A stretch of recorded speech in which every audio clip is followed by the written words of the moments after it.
열왕기하 5장 15절 말씀부터 19절 말씀까지 보겠습니다. 구약성경 568쪽에 열왕기하 5장 15절에서 19절 말씀. 15절 말씀. 나아만이 모든 군대와 함께 하나님의 사람에게로 돌아와서 그의 앞에 서서 이르되 내가 이제 이스라엘 외에는 온 천하에 신이 없는 줄을 아나이다. 청하건대 당신의 종에게서 예물을 받으소서 하니 이르되 내가 섬기는 여호와께서 살아계심을 두고 맹세하노니 내가 그 앞에서 받지 아니하리라 하였더라. 나아만이 받으라고 강권하되 그가 거절하니라. 나아만이 이르되 그러면 청하건대 노새 2마리의 실을 흙을 당신의 종에게 주소서. 이제부터는 종이 번제물과 다른 희생제사를 여호와 외 다른 신에게는 드리지 아니하고 다만 여호와께 드리겠나이다. 오직 한 가지 일이 있사오니 여호와께서 당신의 종을 용서하시기를 원하나이다. 곧 내가 주인께서 림몬의 신당에 들어가 거기서 경배하며 그가 내 손을 의지하심에 내가 림몬의 신당에서 몸을 굽히오니 신당에서 몸을 굽힐 때 여호와께서 이 일에 대하여 당신의 종을 용서하기를 원하나이다 하니 함께 읽습니다. 엘리사가 이르되 너는 평안히 가라 하니라. 그가 엘리사를 떠나 조금 가니라. 아멘.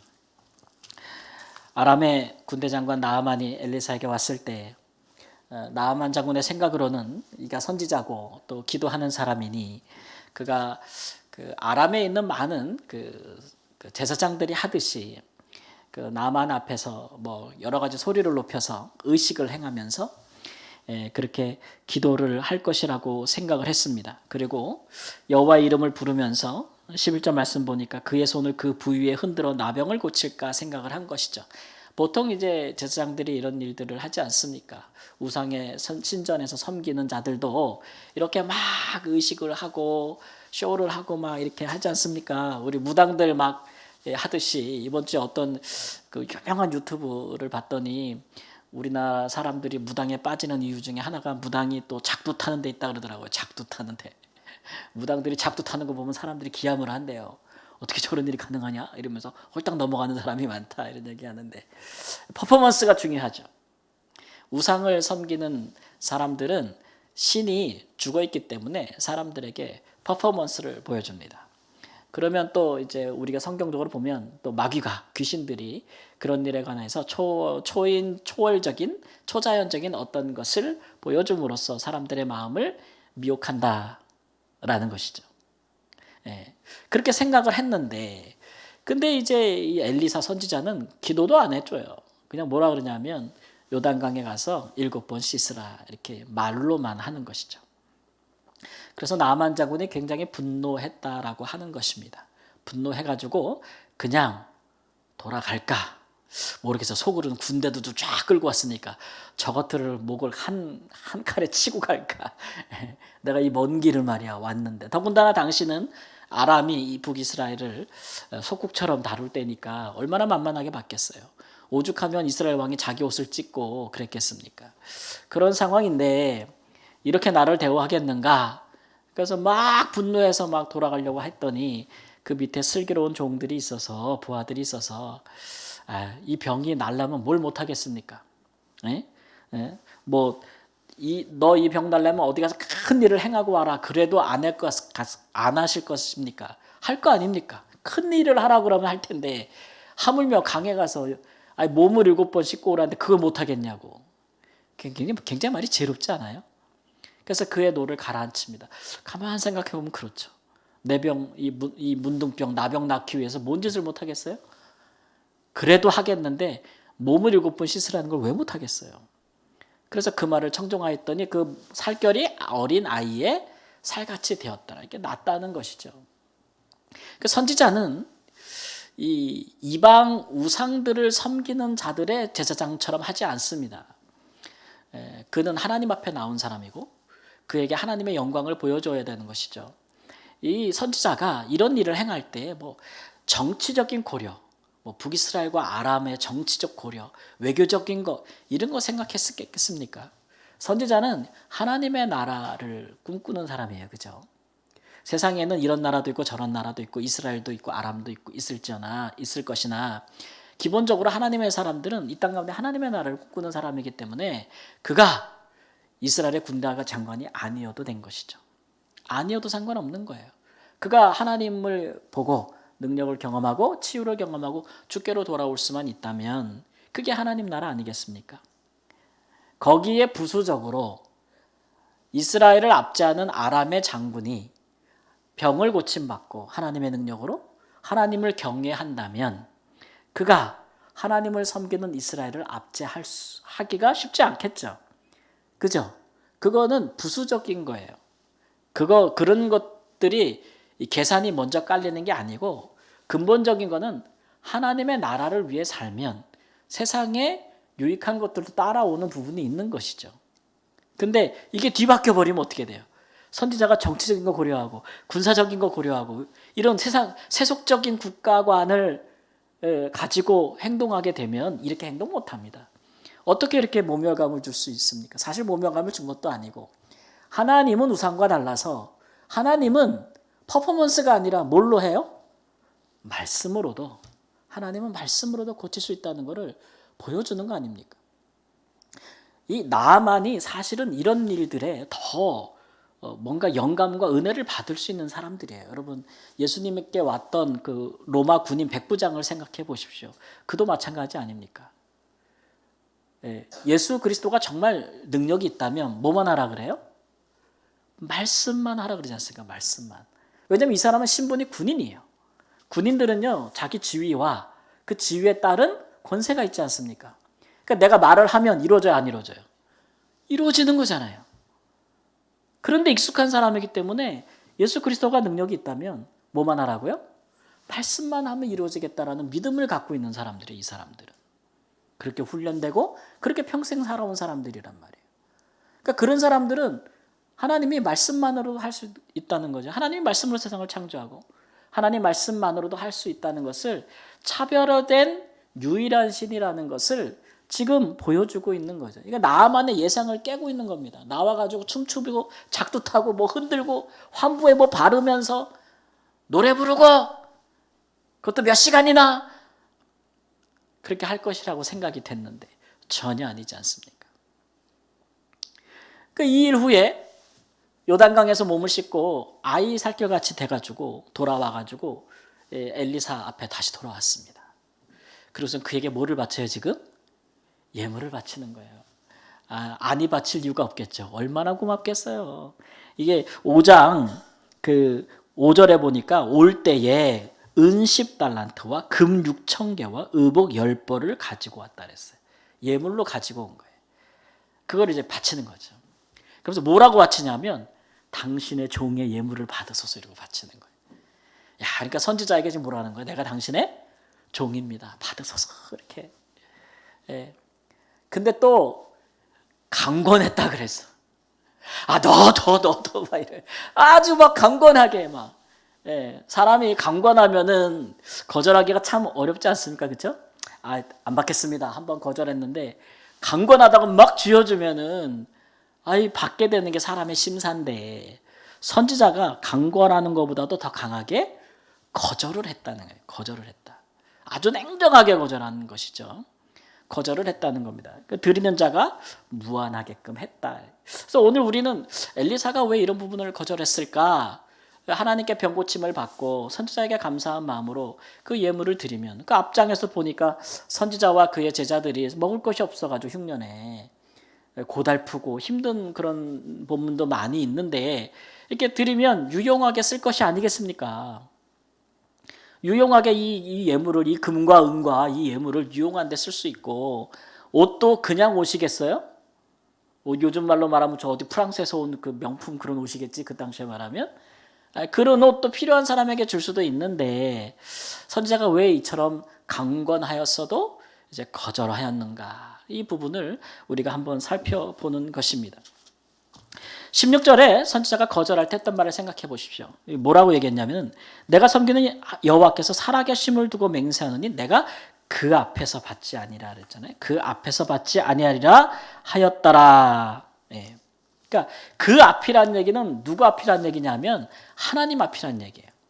그러니까 선지자는 지금 자기에게 종처럼 겸손하게 낮아져서 자기에게 이 하나님의 사람에게 병 고쳐 주셨다고 감사하면서 예물을 드리고 있는 이방의 군대 장관 앞에 서 있는데 스스로를 장관이 자기가 종이라 그러거든요. 그런데 선지자의 마인드는 지금 뭐냐면 지금 너랑 나랑 둘만 있는 게 아니라는 거, 이 자리에. 누구도 있어요? 여호와 하나님도 계시다는 거예요. 그래서 내가 그 앞에서 받지 아니하리라. 이건 뒤에서 받겠다는 얘기가 아니고 이게 뭐냐면 내가 받을 자격이 없다는 거예요, 여기. 예, 하나님이 받으시는 거, 내가 받을 자격이 없다는 겁니다. 지금 이 엘리사 눈에는 그 나아만의 눈에는 누구만 보여요? 엘리사만 보이는 거예요, 이 사람. 근데 선지자는 이 사람이 누굴 보기를 바라는 거예요? 하나님을 보기를 바라는 거예요, 하나님을. 이게 선지자의 마음이에요. 비록 그 능력이, 하나님의 치유하신 능력이 엘리사를 통해서 나갔을지라도 선지자는 이것을 고침받은 나아만이 나를 통하여 하나님을 보기를 원하는 거예요. 그래서 지금 내 앞에서 종처럼 그리고 있는데 사실 그 앞에서 이게 어떤 말이냐면은 마치 왕 앞에서 서 있는 신하의 모습이에요. 너는 내가 주인처럼 나한테 종하지만 나는 누구의 종이라는 거예요? 하나님 앞에 종이라는 얘기예요, 지금. 그러니 내가 여기서 어떻게 바뀌었어요? 여러분, 그런 게 가능해요? 왕 앞에 서 있는 신하가 왕 앞에서 막 사람들한테 그 예물 받고 막 그럴 수 있어요? 자기보다 높은 사람이 있는데 못하지 않습니까? 그거 아니라는 거예요, 아니라는 거. 왜 엘리사 선지자는 이렇게까지 이야기를 하는가 하면 이 나아만 장군이 하나님을 바라보기를 원하는 거죠. 이런 역사는 흔치 않지 않습니까? 아람이라고 하는 나라에, 강대한 나라에 모든 군대를 다스리는 자가 하나님 앞에 나와서 병고침을 받고 세상의 신은 하나님밖에 없구나 라는 걸 이제 인식하게 된 때예요. 마치 그 살결이 어린아이가 됐듯이 이런 인식을 갖게 되는 것은 이제 신약적으로 말하면 거듭나는 거예요. 이제 하나님에 대해서 인식을 갖게 되는 순간이에요. 이 자리를 싹 누가 차지해요? 선지자가 싹 차지해버리면 그는 존귀한 예물을 갖다 바치고 사람한테 예의를 다하고 그 다음에 마음에 하나님을 모시고 가겠어요? 안 가겠어요? 그래서 그런 일들을 선지자가 안 하고 싶은 거예요. 하나님의 자리에 서고 싶지 않은 거예요. 더군다나 이 사람이 돌아가서 살아야 될 거 생각해요. 뒤에 하는 말을 생각해봐요. 아니, 아람에 가면 거기 뭐 성전이 있어요? 제사가 있어요? 혹은 거기에 율법이 있어요? 아무것도 없어요. 지금 북이스라엘과 비슷할 수도 있어. 북이스라엘도 지금 성전이 있어요? 없어요? 없어요. 제사가 있어요? 없어요? 없어요. 그나마 선지자를 통해 율법은 남아있을 수 있지만 말씀밖에 없는 거예요, 거기는.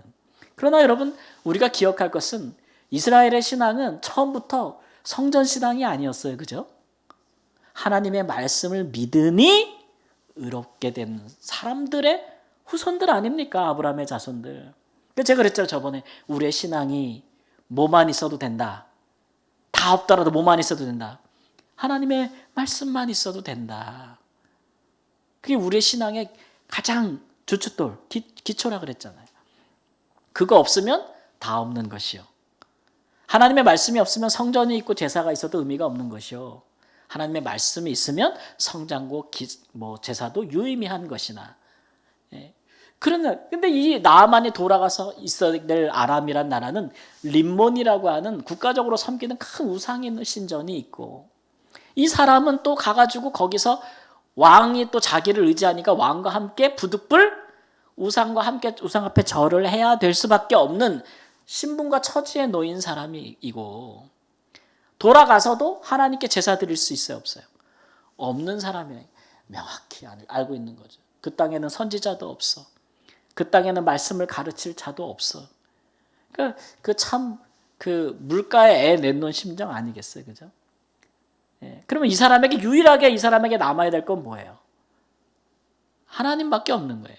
세상에 진짜 신은 내가 병 걸렸을 때, 무든병 걸렸을 때 뭐 아람의 신들이 없었겠어요? 신전이 없었겠어요? 제사를 안 드렸겠어? 기도를 안 했겠어? 별거 다 해봤을 거 아니에요. 그래도 안 됐단 말이에요. 근데 계집종의 말을 듣고 이스라엘에 왔더니 선지자의 말만 듣고도 병이 났단 말이에요. 그래서 이스라엘 같은 신이 세상에 없다는 걸 알게 됐어요. 그거 하나 갖고 가는 거예요. 그거 하나 갖고. 근데 그 자리를 어떻게 예물을 받고 선지자가 차지하겠어요. 이스라엘에 위대한 선지자가 있다. 이것으로 끝날 수가 없는 거예요. 하나님을 바라보게 해주려고 하는 선지자의 간곡한 마음이 있는 것이죠. 그래서 이 사람이 자기를 선지자를 추앙하는 것이 아니라 하나님만 바라볼 수 있도록. 그래서 허락하는 거 보십시오. 이거 이스라엘 중에 뭐 이런 일 잘 안 하는데 이 사람은 이제 이방 사람이고 이상 숭배에 관습이 있는 사람 아닙니까?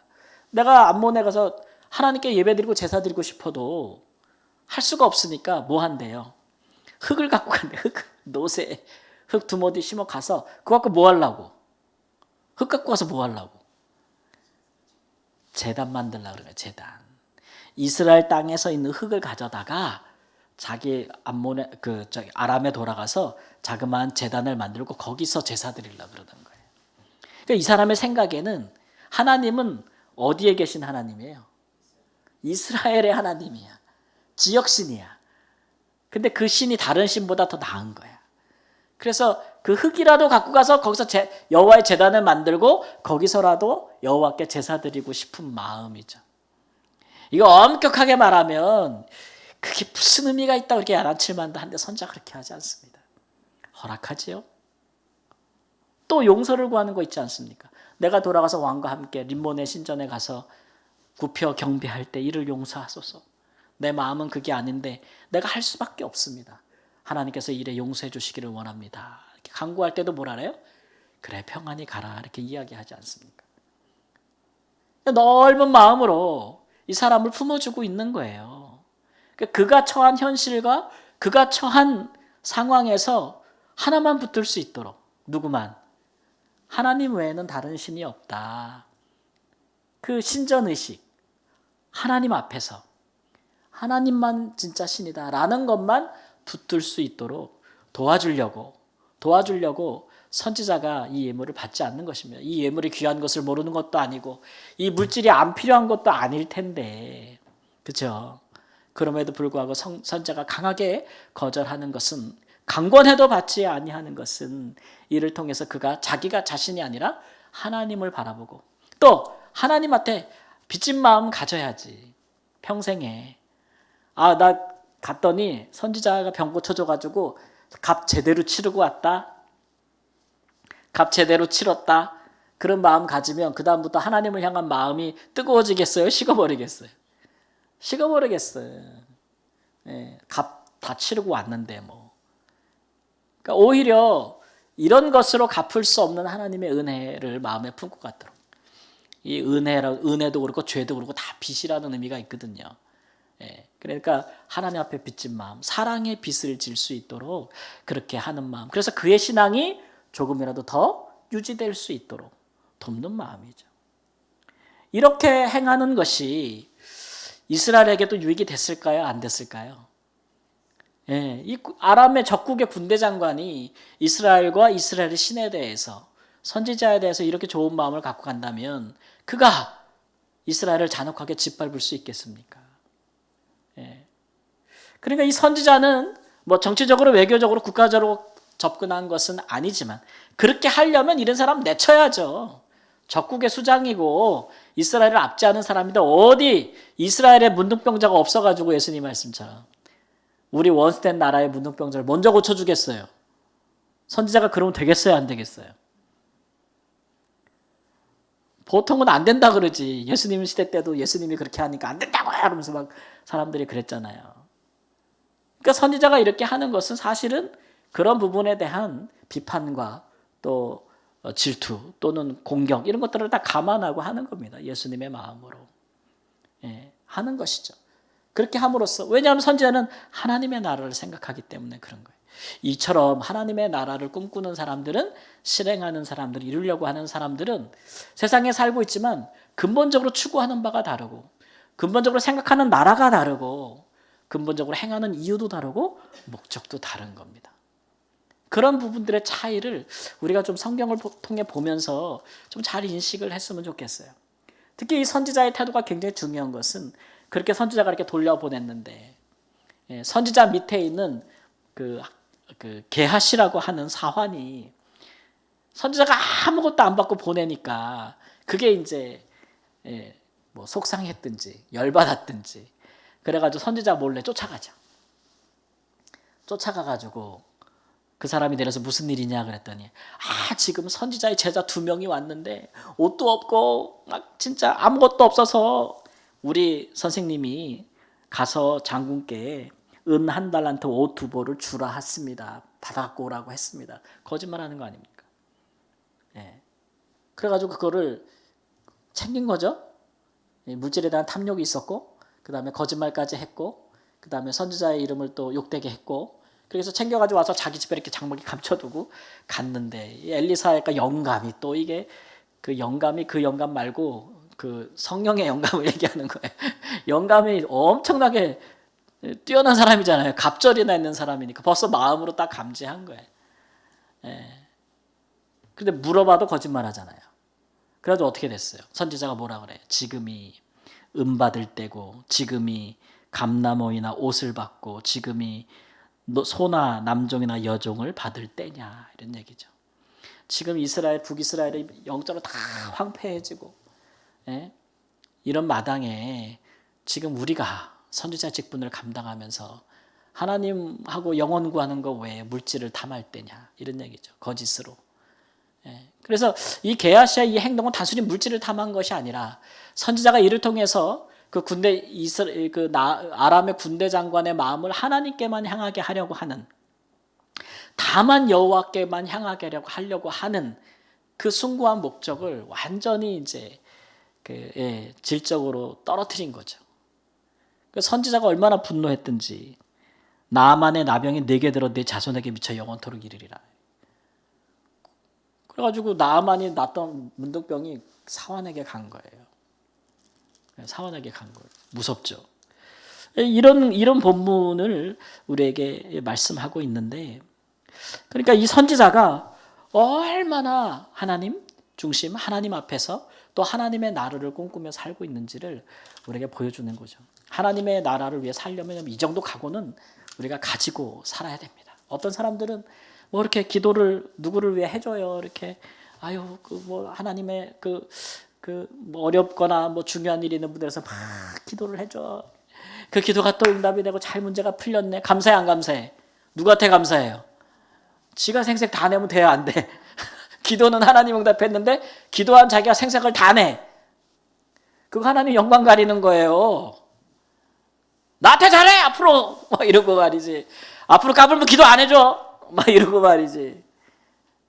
그러는 사람도 있어요. 엄청나게 영적으로 교만한 그런 것들은 하나님의 영광을 나타내지도 못하고 그 사람이 하나님을 바라보게도 못하고 자기가 하나님 자리에 서는 것 진배가 없어요. 그런 일들은 아주 위험한 일이고 특별히 게하시처럼 하나님의 이름을 인하여 행한 일들을 물질을 탐하는 수단으로 여기는 사람들, 하나님의 행하신 일들을 그 사리사욕을 채우는 용도로 쓰는 사람들, 아무리 그를 통하여 하나님의 역사가 나타났다 할지라도 그 사람은 하나님 앞에서 저주받은 사람이 될 것입니다.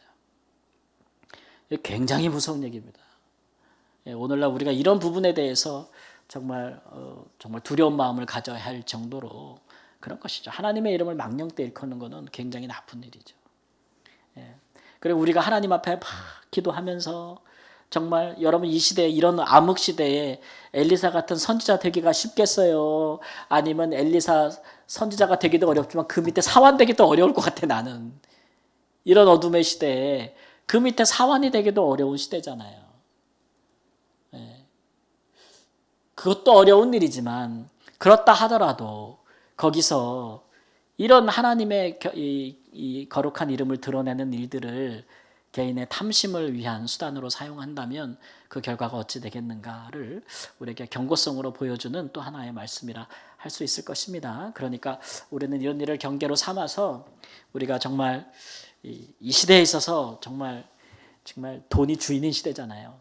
즉 사람을 다 돈으로 봐. 자식들도 부모님을 돈으로 보고 부모도 자식을 돈으로 보고 다 형제를 다 돈으로 보고 다 돈으로 보는 시대에 우리가 살고 있는데 이 강한 이 탐욕을 우리가 신앙으로 이겨내지 못하면 우리의 믿음이 이 산을 넘지 못하면은 어떻게 구원을 받겠습니까? 이게 참 안타까운 일이다라는 생각이 드는데 참물로 이런 일들에 우리가 성경의 말씀을 경계로 삼을 수 있고 하나님의 나라를 이룸에 있어서 선지자와 같은 생각, 기도, 또 마음 그런 것들을 갖고 또 막 강권하여도 강하게 거절할 수 있는 단호함도 가질 수 있는 그런 신앙과 믿음이 있기를 우리 주 예수님의 이름으로 축원합니다.